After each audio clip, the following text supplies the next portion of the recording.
মধ্যপ্রাচ্যের আকাশে যুদ্ধের যে কালো মেঘ জমেছিল তা থেকে এখন ঝরছে আগুনের বৃষ্টি।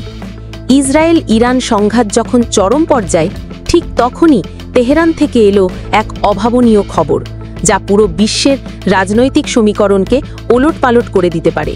প্রশ্ন ছিল, কোথায় আছেন আয়াতুল্লাহ আলী খামেনি? কেন তিনি জনসমক্ষে আসছেন না? সেই প্রশ্নের উত্তর এখন পাওয়া গেছে।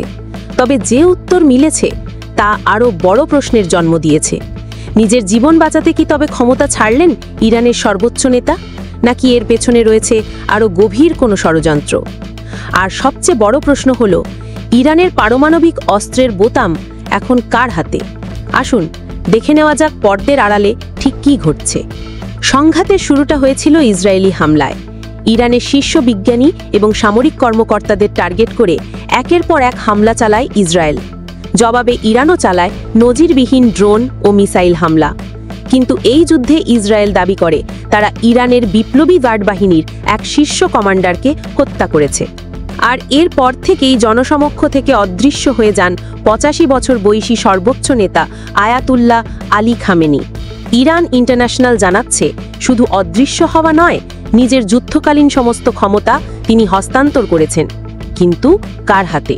ক্ষমতা তুলে দেওয়া হয়েছে ইরানের সবচেয়ে শক্তিশালী এবং কট্টরপন্থী শাখা বিপ্লবী গার্ড বাহিনীর সুপ্রিম কাউন্সিলের হাতে। বিশ্লেষকরা বলছেন, এটি কোনো সাধারণ সিদ্ধান্ত নয়।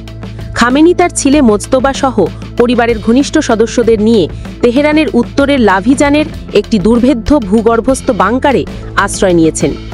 এই উত্তেজনার মধ্যেই আগুন জ্বেলে দিয়েছেন সাবেক মার্কিন প্রেসিডেন্ট ডোনাল্ড ট্রাম্প। তিনি দাবি করেছেন, খামেনি কোথায় লুকিয়ে আছেন তা তাদের জানা। তিনি হুঁশিয়ারি দিয়ে লিখেছেন, খামেনি একটি সহজ টার্গেট, কিন্তু আমরা তাকে হত্যা করছি না, অন্তত এখন নয়। তবে আসল ঘটনাটা কি? ইরানের কর্মকর্তারা বলছেন, এটি একটি সতর্কতামূলক পদক্ষেপ। যদি খামেনির কিছু হয়ে যায়, তবে যেন ক্ষমতার ধারাবাহিকতা বজায় থাকে। এই ক্ষমতা হস্তান্তর কি খামেনির মৃত্যুর প্রস্তুতি, নাকি বিপ্লবী গার্ড বাহিনীর একটি নীরব অভ্যুত্থান, যেখানে অসুস্থ সর্বোচ্চ নেতাকে এক প্রকার বাধ্য করা হয়েছে ক্ষমতা ছাড়তে?